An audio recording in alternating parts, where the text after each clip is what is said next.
आज केदारनाथ सिंह की वजह से आए हैं या और कुछ और कोई नहीं है। मतलब केदारनाथ सिंह साहब का उसके बारे में जानने के लिए आया था।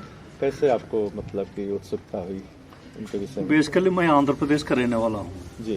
तो जब मैं पिछले 5 साल में आंध्रा में थे, एक साहित्य मित्र जो है उन्होंने एक केदारनाथ सिंह का कविताओं का एक संकलन मुझे दिया है जी। तो तब से मैं थोड़ा सा पढ़ना शुरू किया। तब मुझे बहुत अच्छा लगा। मतलब मैं तो तेलुगु साहित्य में कई कवियों को पढ़ा था, मगर मुझे ये पढ़ने पर मुझे और आनंद आने लगी।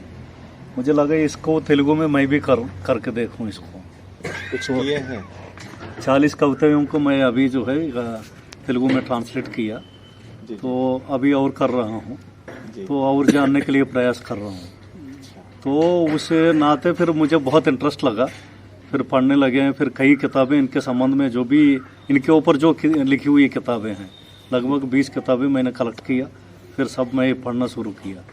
तब मुझे मन में आया, मैं आईजी चित्रकूट थे किसी पोस्टिंग से पहले, तो वहाँ रहते हुए मैं प्रयास किया चलो फिर एक बार चकिया देखा जाए।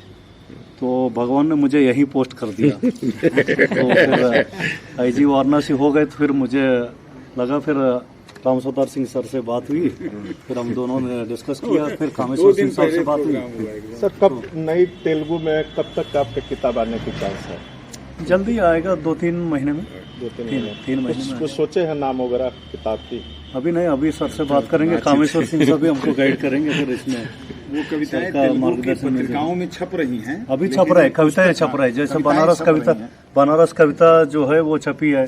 दो लोग का एक कविता है केदारनाथ सिंह की, वो छपी है। तो जाना है वो कविता छपी आपके थ्रू? मेरे थ्रू जाना छपी है। वो तेलुगु में जो है वो जो जगह छपी है सर? वो तेलुगु में एक मिसमी करके एक अच्छा मैगजीन है, वो तेलुगु मंथली मैगजीन है, उसमें छप रहा है।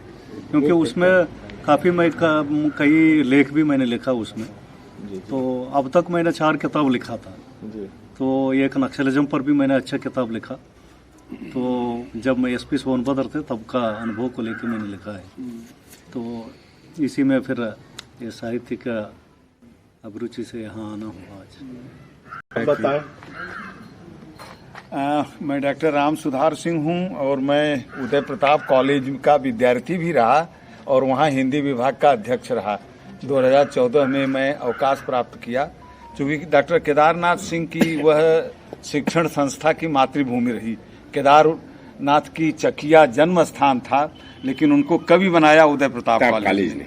इसलिए उन्होंने एक जगह एक इंटरव्यू में कहा था कि मैं जिस कॉलेज में पढ़ता था वहाँ कविता के कीटाणु बहुत अधिक थे। यदि मैं उदय प्रताप कॉलेज का छात्र न हुआ होता तो चाहे जो कुछ हो जाता, कवि न बना होता।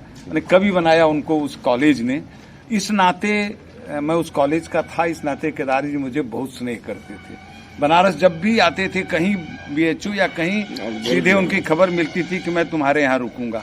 और आकर के उदय प्रताप कॉलेज में, मतलब जिन कक्षाओं में पढ़े थे, जिन छात्रावासों में रहे थे, जहां उनको गुरु रहते थे, वहां वो शीश झुका करके प्रणाम करते थे। ये भाव आज के समय में बहुत मुश्किल थे। मेरा यह कहना है कि केदार जी कवि कितने बड़े हैं मैं नहीं समझ पाया हूँ।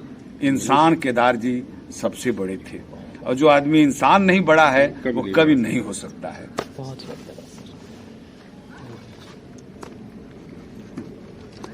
बहुत धन्यवाद।